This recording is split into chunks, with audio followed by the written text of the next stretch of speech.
कोणाला वाकत नाही, सूर्य कोणाला झाकत नाही, सह्याद्री कोणाला वाकत नाही. आम्ही पुण्यश्लोक अहिल्याबाई होळकरांच्या लेकी, आम्हाला रोकायची कोणाची ताकद नाही.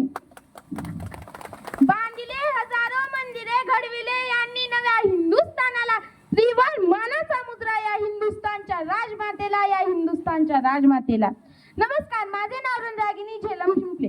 मी आज तुम्हाला पुण्यश्लोक अहिल्याबाई होळकर यांच्याविषयी 2 शब्द सांगणार आहे. ते तुम्ही शांत चित्ताने ऐकून घ्यावे ही माझी नम्र विनंती. रणरागिनी तू पुण्यश्लोकी, जपलास वारसा शिवरायांचा, उतरुनी रणांगणात दाखवलीस शत्रूस ताकद तुझ्या निश्चयात.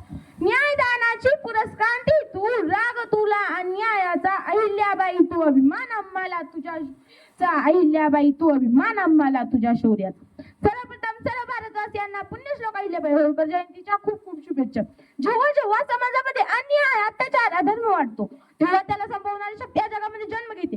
आणि तेच घडलं 31 मे 1725 रोजी माणकोजी शिंदे आणि सुशीलाबाई यांच्या पोटी धनगर कुटुंबात एक कन्या जन्माला आली. त्या कन्याच्या तेजाने साक्षात सूर्य इलाजला या कन्याचे नाव अहिल्या असे ठेवण्यात आले. ही तीच महिला जिने सत्तेचा मंत्र वापरून विकासाचं तंत्र या हिंदुस्थानाच्या मातीमध्ये राबवलं. ही तीच अहिल्या जिने चूल आणि मूल समाज व्यवस्थेला झुगारून देऊन एका हातामध्ये शस्त्र आणि दुसऱ्या हातामध्ये शास्त्र घेऊन तब्बल 29 वर्ष आदर्श राज्य कारभार केला.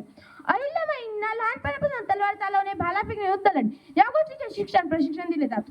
हीच होती त्यांच्या व्यक्तिमत्वाची विकासाची सुरुवात. वयाच्या 8व्या वर्षी शूरपणाकर्मी सुभेदार मल्हारराव होळकरांचे पुत्र खंडोजीराव होळकरांशी त्यांचा विवाह झाला. मल्हाररावांच्या मार्गदर्शनाने आणि आशीर्वादाने अहिल्याबाईंची वाटचाल सुरू झाली.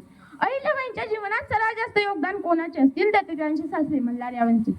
कारण मल्हारराव म्हणजे सामर्थ्य, मल्हारराव म्हणजे पराक्रम, मल्हारराव म्हणजे विश्वास, मल्हारराव म्हणजे अहिल्याबाईंच्या आयुष्यावर पडणारी कौतुकाची थाप.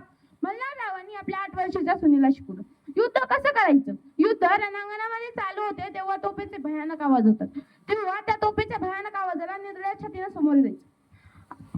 अहिल्याबाईंचे पती खंडोजीराव देखील शूर पराक्रमी योद्धा होते. त्यांनी 1754 मध्ये कुंभेरीच्या लढाईमध्ये त्यांना वीरमरण आले. नवरा मेल्यानंतर स्त्रीने सती जाण्याची ते काही जुनी परंपरा होती. परंतु मल्हाररावांच्या सांगण्यावर अहिल्याबाई सती गेल्या नाहीत. पण जी सती जाण्याची जी परंपरा होती त्या परंपरेत लाथ आणण्याचे काम पुण्यश्लोक अहिल्याबाई होळकर यांनी केले. होळकरांचे राज्य कोणाची गुलामगिरी करून मिळवलं नाही तर तलवारच्या पाठीवर आणि मनगटाच्या जोरावर होळकरांच्या वंशजांनी राज्य. आतापर्यंत सर्वात जास्त संकटे कोणत्या राज्यकर्त्यावर आली असतील तर त्या अहिल्याबाई होळकरांवरच. कारण अहिल्याबाईंच्या हयातीतच नवरा, मुलगा, सासरा, जावई हे सगळे निधन पावले. राज्यकारभार करण्यासाठी कोणी पुरुषच उरला नाही. अशा एक वेळी त्या अहिल्याबाईंनी राज्यकारभार सांभाळण्याचा निर्णय घेतला. याच संधीचा फायदा घेऊन राघोबा पेशव्यांनी 50,000ची फौज घेऊन अहिल्याबाईंच्या राज्यावर चालतात. परंतु अहिल्याबाईंची दूरदृष्टी बघा ना. अहिल्याबाईंनी आपल्या राज्यातील महिलांना तलवार चालवणे आणि तर युद्ध करायला आणि संपूर्ण भारतातील महिलांची पहिली फौज तयार करणाऱ्या अहिल्याबाई होळकरच होत्या. परंतु फक्त तलवार हातात घेऊन चालत नाही तर सोबत बुद्धी कौशल्यही लागतं. म्हणून अहिल्याबाईंनी राघोबा पेशव्यांना पत्र लिहिलं, मी एकटी आहे, आपल्या असं समजू नको. जेव्हा मी हातात तलवार आणि खांद्यावर भाला घेऊन मैदानात उतरेल ना तेव्हा तुम्हाला खूप जोर जाईल. लवकरच आपली भेट रणांगणात होईल.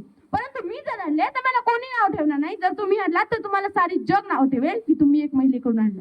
म्हणून राघोबा पेशव्यांनी माघार पत्र दिलं. शत्रूला रणांगणामध्ये पराभूत करण्याआधी मनात पराभूत करायचं असतं. कारण मनात पराभूत झालेला शत्रू रणांगणामध्ये उभे राहू शकत हे मनशास्त्र अहिल्याबाईंकडे अवगत होते. हा होता इतिहास. प्रजेचे कायम रक्षण केले, न स्वतःच्या मुलाला बक्षिले. दिले महत्व न्यायाला, दूध लोटले अन्याय, दिले महत्व न्यायाला, दूध लोटले अन्याय. अहिल्याबाईंच्या राजकीय आणि सामाजिक कार्याचा तेजस्वी होता. 1395 मध्ये अनंतात विलीन झाला. जाता जाता एवढेच म्हणावेसे वाटते, जाता जाता एवढेच म्हणावेसे वाटते.